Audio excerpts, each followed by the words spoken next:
right. Hunter Miranda, welcome to Left Out Loud. Thank you so much for joining us today. Thank you so much for having me. I really appreciate it. And thank you so much for the work you do. It is so needed and important. So very grateful to be here. Thank you. I appreciate that. Hunter, you are running for Congress in the 47th District of California.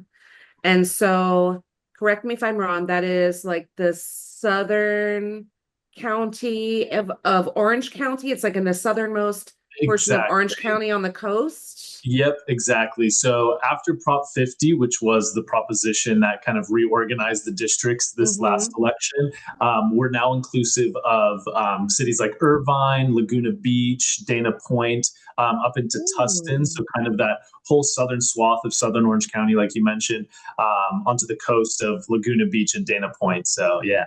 I should have worn my Dana Point hoodie. I was there a Ah, couple of years ago. perfect. Had I known, I didn't know Dana Point was in there now. Yeah. So Hunter, tell us about, first of all, I've always kind of thought of Orange County as traditionally or historically a red county.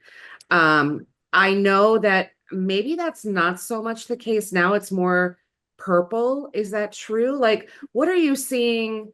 What's kind of the voting trends happening Yeah. in Orange County these days? Yeah, you're totally right. So if there was for a long time, that was kind of the Republican stronghold in California. The majority of the seats, the congressional seats in Southern California specifically, were Republican held. That's basically completely flipped over the last 30 years. So now we see the majority as Democrats, especially after Prop 50. There's essentially one Republican district left, Wow. which even now has a lot of contention going on. If anyone's listening that lives in the California's 40th district, I'd highly recommend looking into the primary that's going on right now.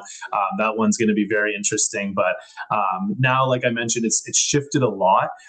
And for example, we've seen a lot of voices really demanding, and this is not just something in Orange County or even California, but across the country, where people are realizing that the status quo in politics as usual is exactly the thing that got us into these situations that we're in now, and realizing that we need to be electing different types of leaders that aren't beholden to the same systems that have got us here.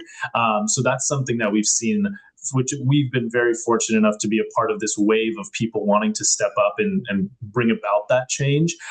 So that's something that we've seen in the district and obviously across the country as well. So it's very exciting in that regard. Very exciting.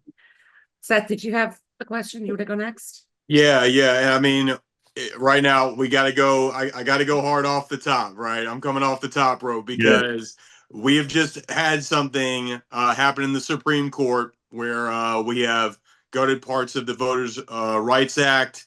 It looks like red states are moving very quickly to redraw their districts. Louisiana is literally delaying their election, their primaries that are already in motion, right? All votes are already cast. They are delaying that election now to redraw these districts. Who knows what will happen with those votes? Who knows if people die, will those votes be honored now? This is insane. And, my home state of Alabama hopped on the train too. Looks like Tennessee will join, Yep. Louisiana as well. So I just need Florida's to a know fast lane. because like this is not our father's Democratic Party, and I feel like at this moment we have to be aggressive. We have to fight fire with fire, and I just need to know how you feel about redistricting in general, and just what we need to do to meet this moment.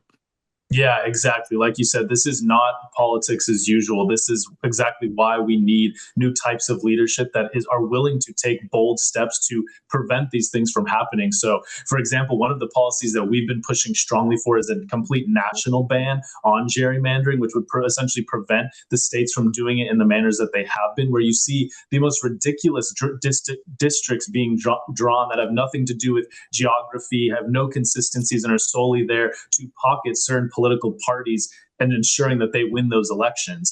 And we've seen as a reaction to what the Republicans have done, we've seen, in California and New York is in the process of all these and other Democratic states to try and counterbalance that. But in order to address it directly at the federal level, there has to be a national ban, and that's something that we will be pushing for. In addition to that, there's things that can be done at the state level. For example, we as Democrats need to emphasize the vital importance of winning state elections. That's something that the Republicans have done very well over the last 20, 30 years, and they've secured a lot of power in those state houses, which ultimately are the ones by the Constitution, the ones that write the district maps and draw these things, which is why we see them drawn in such partisan ways. So we have to address that at the state level, and then at the federal level, making sure that we're working towards a national ban. Yep. I think that's a great point. I see, Democrats are starting to wake up to the state game. I've heard some states talking about potentially banning Citizens United at the state level, and enshrining that into their state constitutions. So I hope that we continue to do that. It's just, we really don't have a choice at this point, but to try and make every possible change in, states that have a blue majority. So Hunter, don't be angry with me. If you've ever watched the podcast, or if you go back and watch previous episodes, one thing I always say, or I have said several times, is I'm tired of seeing attorneys and executives running for political office. You are an attorney, however, you do state and municipal law, correct? Yes. And then also, this is what I like about you, Hunter. So, I dug deep on you. You do some pro bono immigration work as well. Can you talk to me about, there couldn't be a better time for pro bono immigration attorneys right now. It's so needed, I'm sure, across the country, but especially in California. So can you talk to me a little bit about the work you're doing there? Yeah, no. So I've had the great fortune of being able to work with the Immigration Justice Campaign. And one thing that they do is work to get people that are going through the immigration process, whether that be, people that just arrived or people that have been detained by ICE, kind of the whole breadth of the immigration process that people can go through. Obviously now with the things that we've been seeing with ICE, with just obvious blatant constitutional violations, the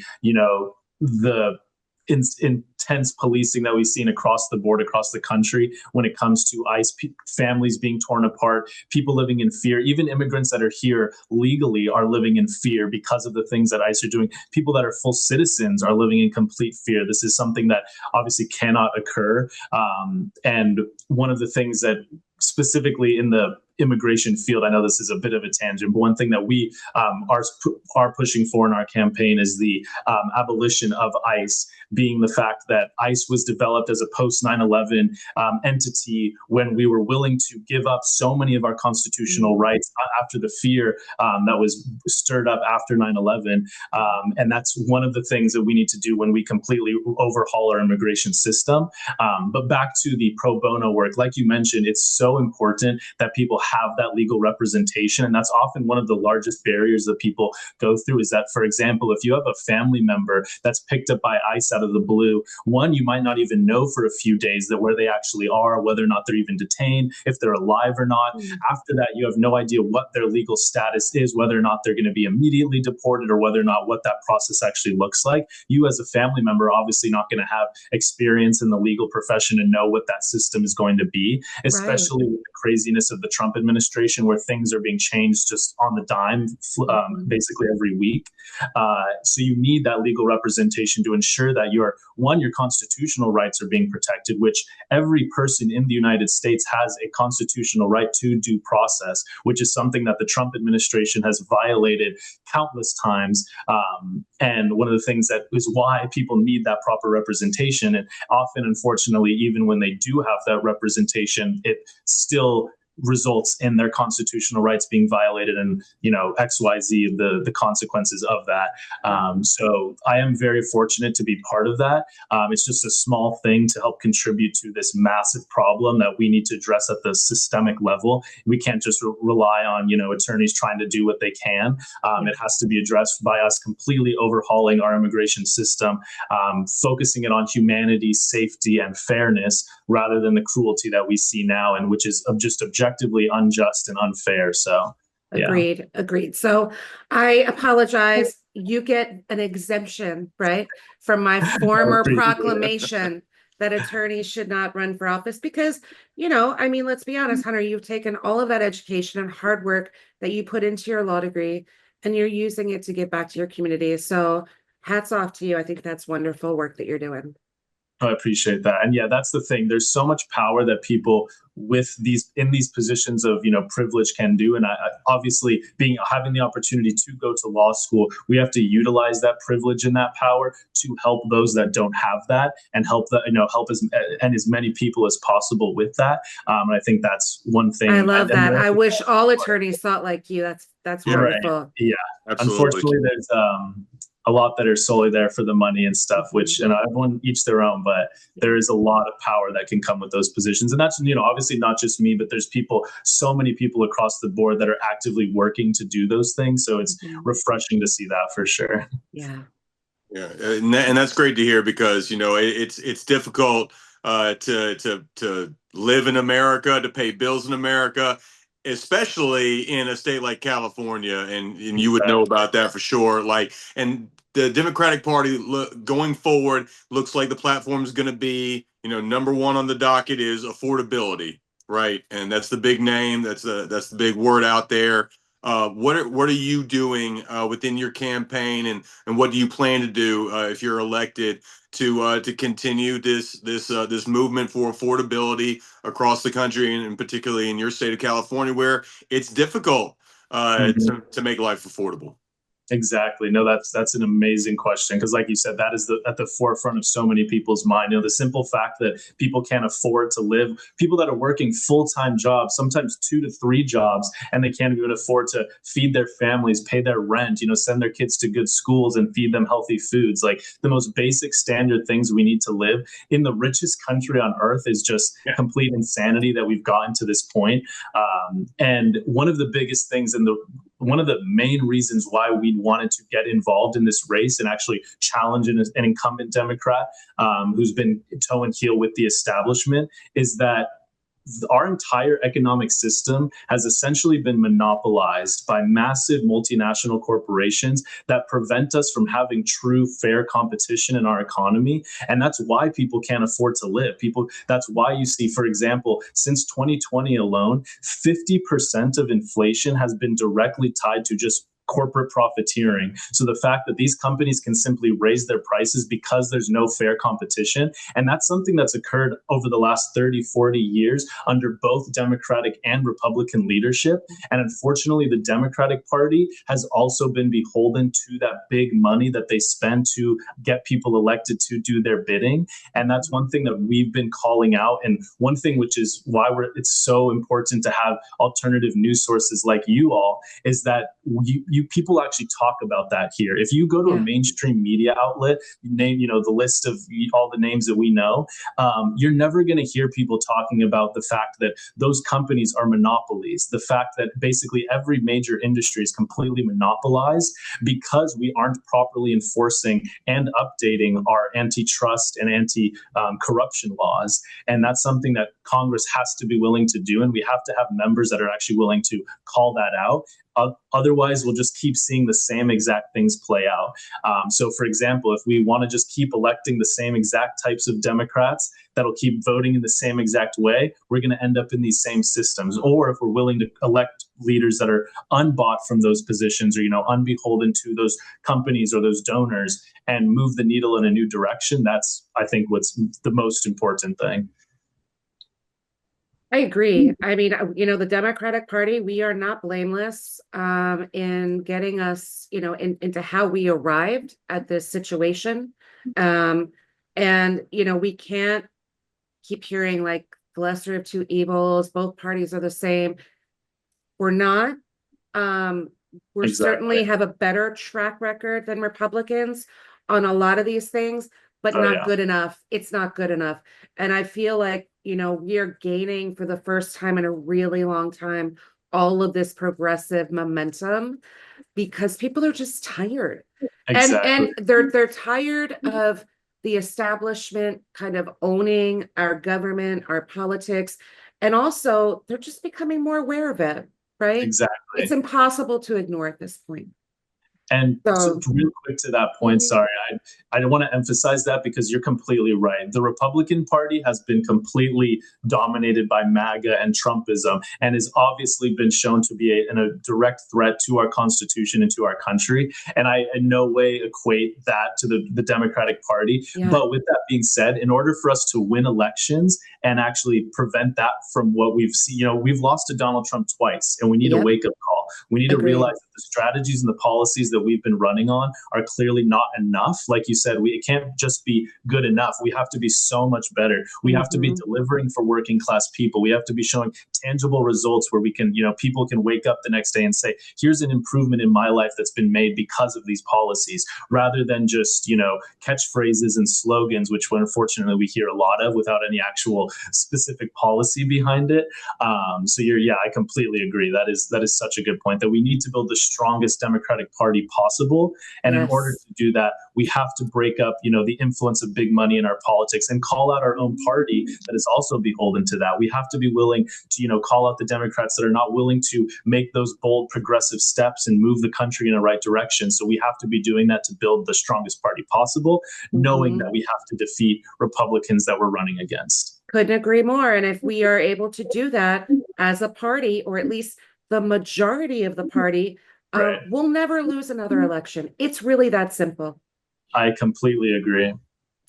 And so some of the largest corporations, they're in these monopolies, they're the ones who are investing in these data centers and AI, right? Like they're the ones who stand to gain the most from moving to AI and laying off people in favor of AI, thinking that they'll get a similar or better result than hiring actual humans. I just feel like we have to get out in front of this before it gets out of control. Bernie Sanders has been very vocal about it, and I'd like for you to tell everybody on our platform, what your plan is to get ahead of it. To talk about like the training that you want to do with people in terms of preparing people for the future, because this is coming whether we like it or not, but it's on us to do it responsibly and to not let it get out of control. Exactly. And this is such a perfect example of how government works as a whole. The idea that our government has been so far behind the ball when it comes to AI regulation and what, like you just said, this is going to be something that drastically changes the course of human history, if we're being totally honest. And if we as the United States government aren't 10 steps ahead, there's no way we're going to be able to catch up. And right now we have so much catching up to do, which is why it's so important that we have leaders that can actually understand this new era of technology. If you have people that are 90 plus years old that don't even know how to use a phone, it's really hard for people to comprehend that type of technology and how best to regulate that. And most importantly is, like you mentioned, that these companies are the ones that are paying to fund a lot of the campaigns of these politicians, paying to help lobby them to write laws that are beneficial to them. And one thing as legislatures is the most important thing that is part of the job is making sure that the legislation that's passed is actually beneficial for the people of our country, not just private corporations that are able to make trillions of dollars at the expense of the people of our country. So you mentioned data centers. That's a huge issue where you see these data centers that are complete based environmental nightmares. They disrupt job markets. There's so many implications that can come from that. But on the flip side, we have to realize that this is the future, that we have to be prepared for what this is going to bring, and have policies that are built in to allow people to best integrate into that system. So you also mentioned, job training and moving the job sectors into this new era of things, this new era of technology, and ensuring that people have the proper resources to, whether that be transition to a new job or get the training to enter into the workforce into these types of jobs, and realizing that there's going to be a massive shift from labor intensive work that ideally can be use AI systems can ideally do themselves, to a shift to more of managerial positions, or whatever that may look like, realizing that we're going to have that big shift in the workforce, and being ready for that, and then having discussions about things like universal basic income and things that would help alleviate our society if that big economic shift occurred, and just making sure that we are actually engaging in these conversations, working with the experts to develop the best way forward, rather than just playing catch up like we currently see. Yeah, and I just want to add a little footnote to that. China just passed a law that you cannot replace workers with AI to save money. So Wow. America, hey, Yeah, that sounds great. right. I thought China was the Wow. boogeyman, but they're making sure, right, that their people are going to be protected from being replaced by AI, and I think that's really commendable. Okay, so Hunter, I looked through, I went to your website, looked at your platform. Something that jumped out at me, which I think is personal to you. You are part of the Choctaw Nation, and you talked about tribal relations in your platform. Tell me what that looks like to you. How does that play out from a from a policy perspective? Yeah, so that's one of the biggest things that I think a lot of people can agree that the federal government has failed since the inception of our country, obviously, is the relations with tribal nations in our country. And unfortunately, something that we've seen for decades now is essentially kind of the erasure of the fact that there are over 700 tribal nations within the United States that have diplomatic relations with the United States. And these are sovereign nations that, like I said, have diplomatic ties with the United States. And people don't really understand that or can comprehend really what that means and the complexities that go into that. So, for example, as a tribal citizen of the Choctaw Nation, I am able to vote in those elections and participate in that governance, as well as the United States. So that's applicable to basically, obviously, every other person that's a tribal member in the country. And one thing that we've failed to do as a country is to actually uphold the treaties that we've signed with these tribal nations. So one of the big things that we will be working on is basically a revitalization of what those partnerships mean, to ensure that the people of those tribal nations who are American citizens have everything that they need. So one of the big issues we see on tribal reservations and tribal nations is the lack of access to clean water, for example, healthcare services, economic opportunities, internet, electricity. There's some nations, the Navajo Nation, for example, is working on a big project to expand electricity to all of their people. So this is, these are people that need these essential things to live, and something that the United States has fundamentally failed to deliver on.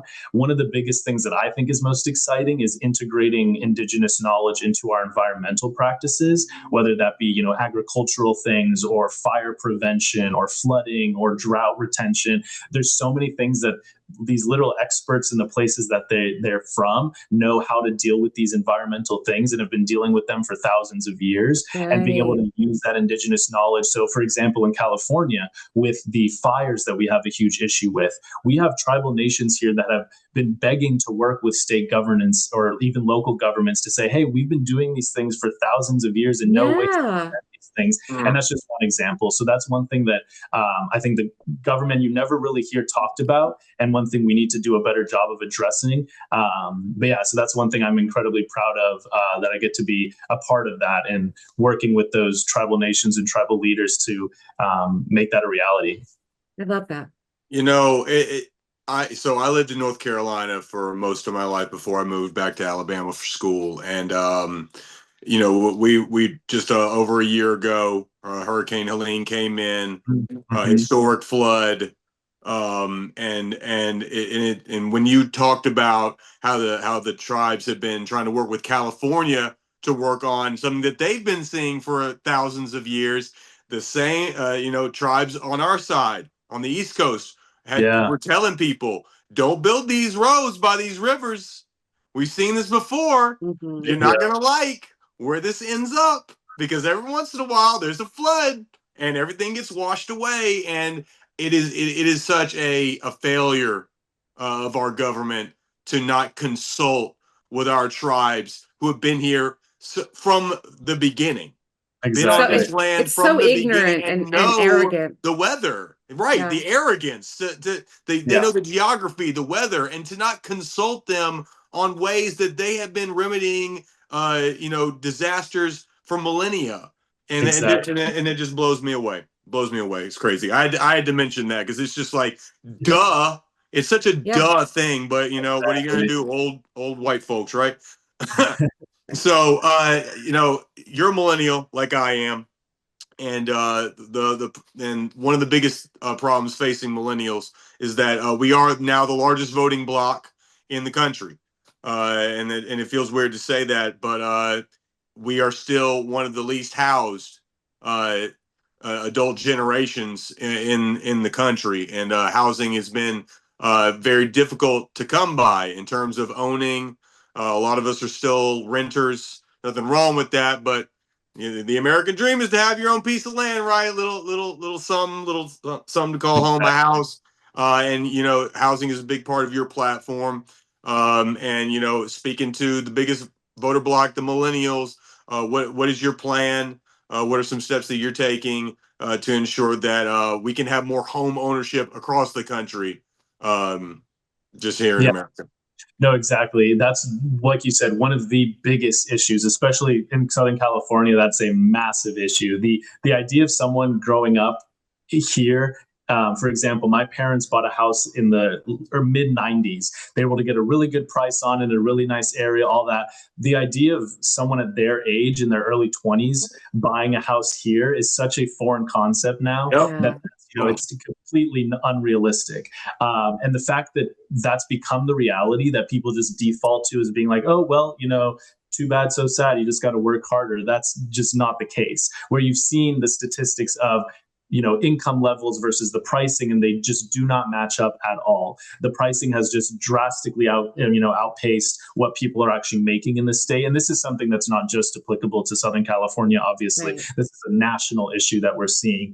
And one of the biggest problems that is actually particular to Southern California, but also obviously the nation, is that we've seen institutional investors coming in and buying up these single family homes, pricing out actual single families, and then those are basically massive conglomerates that buy out the housing market, and we've seen them increasing the percentages of single family homes that they've been buying basically every single year. So one of the things we want to do to directly address that is put a complete cap on the amount of homes that institutional buyers can buy, so that they can't come in and say there's a single family that just scraped up enough money to put down a down payment, then suddenly an institutional buyer comes in with a cash payment that's an additional 30 grand. Obviously the seller's going to take that offer, and that's something that's been really affecting single families. This is on top of one of the biggest things is actually increasing the supply, obviously, which is vitally important in order to reduce those prices,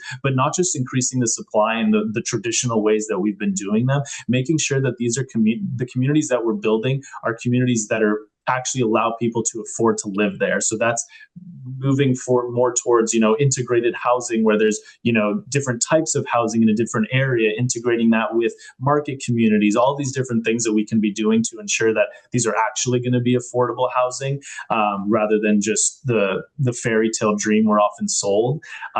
So yeah, that is obviously a massive issue and something that needs to be at the top of mind for anyone. So Yep. Absolutely. All right. I don't want to take up too much more of your time because you have the busiest weekend ahead of you that you've had so far in all of your campaign, which we'll talk about in a second. But every guest we bring on the podcast, I have to ask the same question to.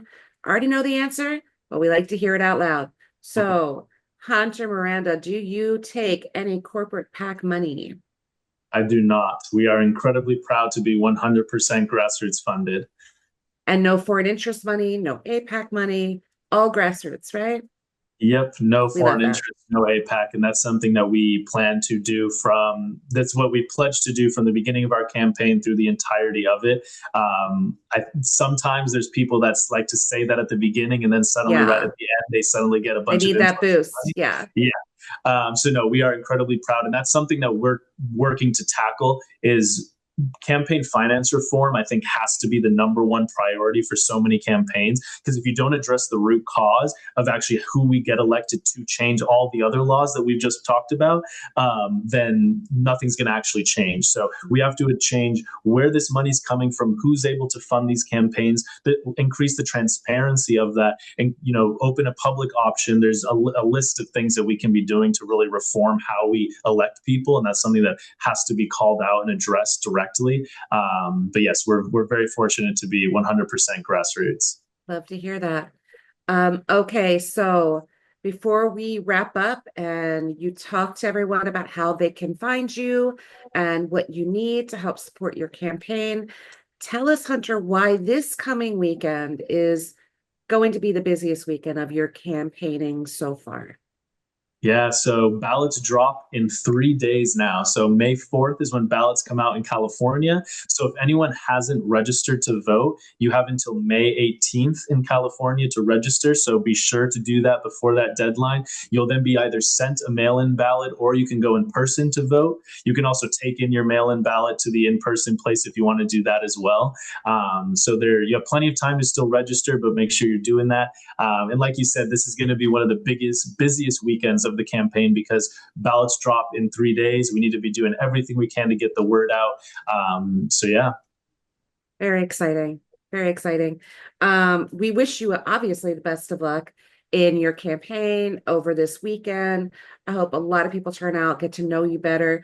Hunter, what do you need in these final days before, the primary is on June 2nd, where that's the deadline, right, for voting in the primary? What kind of support do you need between now and then? Is it strictly donations? Are you looking for volunteers still? What kind of help can our audience provide, and where can they find more about you? Yeah, so you can, on all social medias, we are Hunter Miranda 2026. And then our website is huntermiranda2026.com. So all of our information's out there. You can follow us and see what we're doing on a daily basis with the campaign. You can also go to our website to check out our whole policy platform, where we really dive deeper into a lot of these really big issues, and how we actually, on day one, plan to be pushing specific policies that can deliver for working class people in this country. And one of the biggest things we need now is just people's support across the board. So whether that be something like a comment on a social media post, obviously donations are a big thing, being that we are fully grassroots funded. Any amount helps, even if it's something as small as $1, that goes so far in helping us secure a victory for the campaign. And also, if anyone's in Southern California and wants to help knock doors, we are literally out every single day canvassing the area. So if anyone wants to volunteer, they can go to huntermiranda2026.com/volunteer, fill out our form. We'll get you on board. We'll get you set up. We also have phone banking opportunities. If anyone, so even if you're not in the district and want to help by calling voters, you can also sign up there, and we'll send you all the information you need. And yeah, so and spread the word as much as possible. I would also really like to highlight that I am a part of a national coalition of people that are running across the country. So even if you're not in California or in our district, wherever you are, look into the races that are happening in your district, and whether that be for Congress, state house, state senate, local races are all so important. And it's so important that we as voters demand these changes by constantly participating in our elections and doing research into the candidates. Don't just take for granted that, hey, this is the incumbent, so they must be fine, let me just vote for them.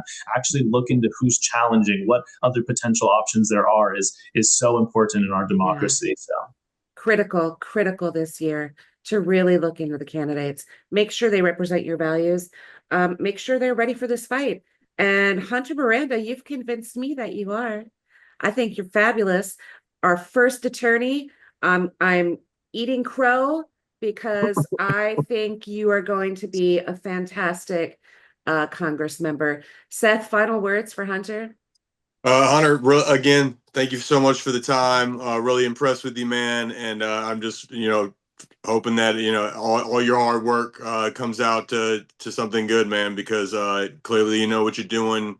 You're involved in your community, and even though California's a big and blue, clearly we're gonna have to continue our work in California with everything else that's going on across the country. So again, thank you for so much for the time. Yeah, Thank absolutely. you. I'm so appreciative and grateful to be here. And again, like I said, the work y'all do is so important and needed. So keep it up, keep up the good work, and thank you so much. Thank you, Hunter. It's been a real pleasure. And we'll keep our eye on you. And if you need anything, you're a friend of the show now. You can come back at any time. Just let us know. Absolutely. Yeah. Thanks so much. All right. Bye, Hunter. Thank you. Well, Allie, we just got done talking with Hunter Miranda, and I mean, an extremely impressive individual. Really cares about his community, and obviously a millennial, always giving points for that. And it's just that we love to see the younger generation take up the mantle, understand, prioritizing the right things. And I think that we just found out that Hunter's another guy that has his priorities in order. Again, not going to take PAC money, grassroots guy. This is what we're talking about when we're talking about giving the Democratic Party a facelift while also kicking MAGA to the side of the road. And those two things are not mutually exclusive. Right. We can reform this party and shape it into the party of the future that's going to be actually beneficial for all Americans while kicking the shit out of MAGA. And guess what? If we reform this party, we'll be continuing to kick the shit out of the Republican Party for time immemorial. This is what we need to do. This is the direction the party has to move to. Hear that, DNC? We're talking to you. Yep. Get on board because this is where we're going. Yeah. Hunter, remarkable. Love that he has taken all of this knowledge, his law degree, given back to his community in any way that he can, making himself available to his community members. Great conversation, excellent candidate. We need guys like that to be like the face of the new Democratic Party. I mean, really we are not going to sit back anymore. I was so glad to hear that he was on board with being aggressive, doing what it takes to respond to the undemocratic ways of these red states and what they are doing to try to wrest power or keep power, what little sliver they have left. I mean, we need guys like him who are we're thinking. We're thinking into the future. We're completely different. We're being aggressive, and he's on board with that. So I love it. That's what we need. Christina Aguilera, if we had the money, we'd be playing a little fighter right now. But, we're not quite there yet, but we carry on. We sojourn on. Seth, that was so much fun. Love that guy. We've got another interview coming up this week. And we might do some news this week, and then we have another interview scheduled for after that. So interviews are starting to pick up, guys. We're excited about it. We're so pumped to keep bringing you these really high quality, progressive, grassroots candidates. I hope you're enjoying it. And I guess I'll see you next time. Yes, indeed. Primary season is heating up. Love it. Bye, Seth.